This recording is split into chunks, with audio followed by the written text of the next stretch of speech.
یہ پڑھتے تو آپ کو لطف آ جاتا. دور و نزدیک سے سننے والے وہ کان لالے کرامت پہ لاکھوں سلام. سرکار دور سے بھی سنتے ہیں, نزدیک سے بھی سنتے ہیں. اور دلائل الخیرات پڑھیے, اگر سرکار کو کوئی محبت سے پکارے, محبت سے یاد کرے, اسمو صلاۃ آل محبتی, سرکار فرماتے ہیں اہل محبت کا درود شریف میں خود اپنے کانوں سے سنتا ہوں.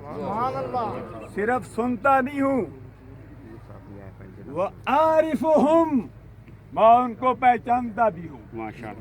آج کی اس عظیم الشان نماز جنازہ میں پیس آف گولڈا شریف وہ بھی تشریف لا چکے ہیں.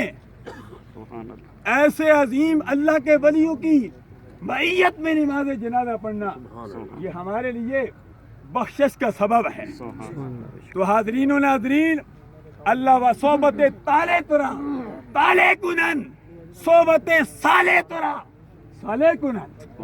میں نے تو یہ شعر ویسے پڑھ لیا ہے, صدیقی صاحب پڑھ سے ترنم میں پڑھتے تو آپ کو لطف آ جاتا. ابھی پڑھیں گے انشاءاللہ العزیز, یہ نہیں پڑھا تو آپ کو سنائیں گے. آج کے اس نماز جنازہ کے حوالے سے, آج کی موت کے حوالے سے گفتگو ہوگی.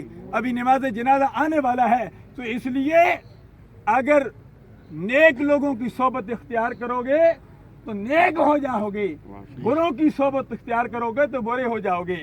ایسا بھی بعض دفعہ انسان بروں کی صحبت اختیار کر کے برا نہیں ہوتا, بعض دفعہ انسان بروں کی صحبت اختیار کے بروں کو نیک بنا دیتا ہے. لیکن وہ نیک کون بناتا ہے؟ وہی بناتا ہے جو اللہ والا ہوتا ہے, جس کے اندر سے چانن ہوتا ہے, اندر سے روشنی ہوتی ہے.